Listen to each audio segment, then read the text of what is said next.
Hello, friends. I'm so excited that you are joining me for this Easter stitch along.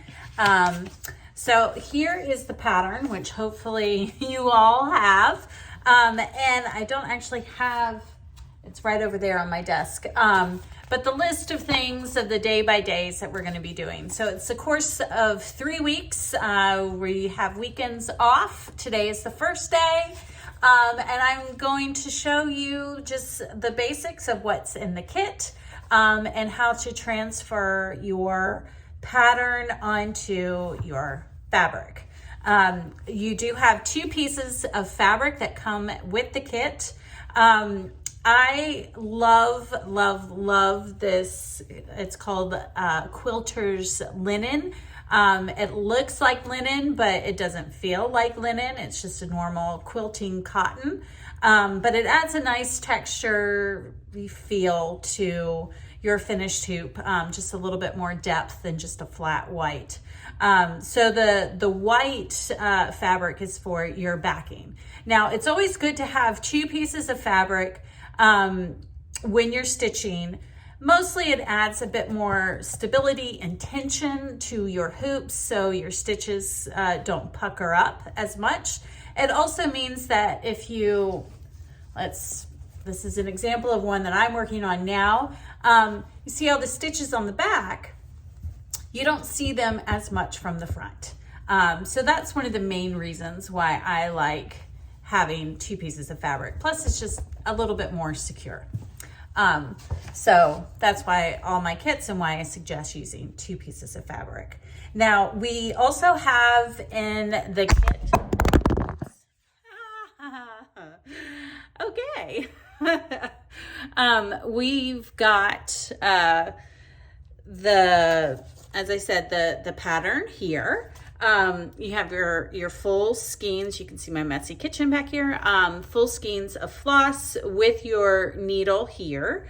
The clicker pin. This is a heat erasable pen. So when you draw your pattern onto your fabric, you make sure that you don't leave it right by the fire because it might disappear. If it does, you can always stick it in your fabric into the freezer and it reappears. It's magic or science. So you have your clicker pin. Some of you might have requested a stick and stitch. This is a printable fabric that you can stick onto your hoop and you stitch right through it, and then when you're done you wash it off with hot water. Yeah, so this isn't my favorite, but some people really love it, so that's why I offered it as an option for you to use. And then there's also, I guess most importantly, your hoop with this brass screw, which you can use a screwdriver. So that is what is included in your kit. Next video I will show you how to put the fabric in your hoop and get the design on it. All right, so here is what I like to do. You can put or print out your design of this that comes with your file, and if you're doing a PDF, or it will come with your pattern as well. So you could have the hard copy and put on a light table, and then you'll put your fabric down over top and you see how you can see through it, and you'll draw along. This is an app. It is called, let me see what it's called. It's called Trace Table. It's a great app that you can pull up your design and then you lock it. There's the padlock, and then no matter how much you move around or draw, your image stays put. So what I like to do is to have this up on the Trace Table app. It might have cost money initially to get, but you know, it's just the same mean, it's a nominal fee. So I like to put it in the fabric backwards into the hoop. That way it doesn't necessarily move around, and it's easier just to draw the pattern on this way. So here you go. Now it takes a little bit of time and practice to trace your design with the pen onto the fabric. So I will speed up the video because it might be kind of boring just to watch me do it. Okay.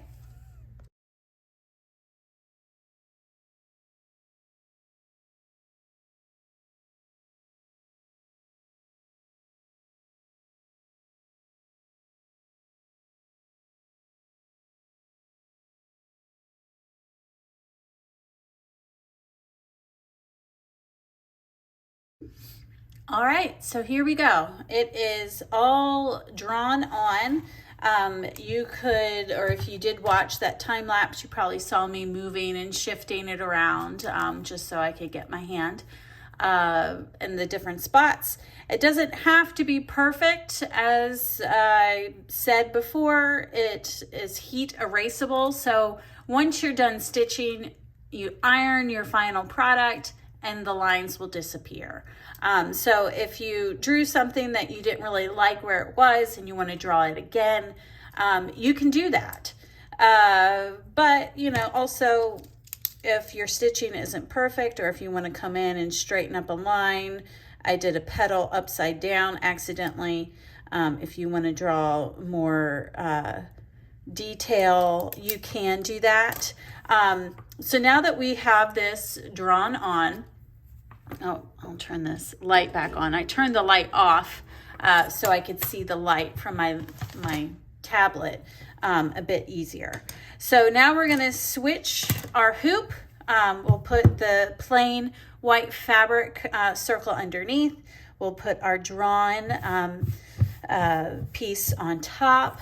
We'll put the inner hoop underneath and eyeball how it will be positioned so that it's central, and then slide the top on that way.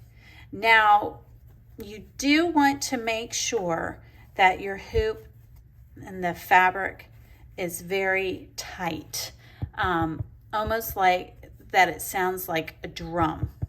I'm not quite there yet. Now, you want to be careful also not to tighten the top part too much at the start, because if you tighten the hoop all the way, you won't be able to tighten the fabric as much. Now, I kind of did this a little bit counter-snatched in that I don't have enough fabric over here than I do over here, but that's okay. We can make it work. So you're going to pull it tight. There, now it's starting to sound a little bit better. It's almost like with bread bakers, when you bake your bread and you pull it out of the oven and you give it a thump to see if it has that nice hollow sound. So now I'm just going around the edges again and trying to pull it as tight as I can. I did kind of shortchange myself on this side, but that's okay. I think I'm just about there. Yeah. And then you'll tighten it the rest of the way up top here. And what I do love about these hoops is that you do have the screw.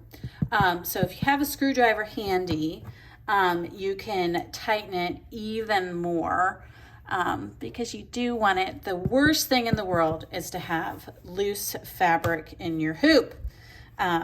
It won't look as nice. Your stitches will pucker. And yeah, so there we go. We've got it all done. All right, friends. So this concludes what I planned for us to start with on our first day.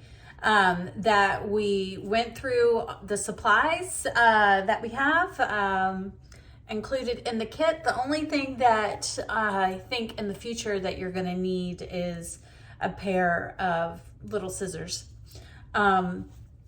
for your embroidery floss. Yeah, we've got our pattern traced onto our hoop. We're all ready to go. And if you want to jump ahead and start working on the next day, feel free to do that. Another thing that I guess I should call your attention to, looking at the back side of this hoop, it does seem to be a little bit of a wonky circle. I think that's mostly because these are all individual, made from real wood. They're not plastic hoops. It's not like, there are slight imperfections. I kind of like that. It has a little bit of a quirky quality to it. But it might mean that you need to move the inner hoop so that you have a straight, tight line there. I can see that this is kind of a little bit saggy, if that makes sense. If not, you're fine. It should be, as long as it sounds like a drum. All right, so I will see you tomorrow to stitch up some more.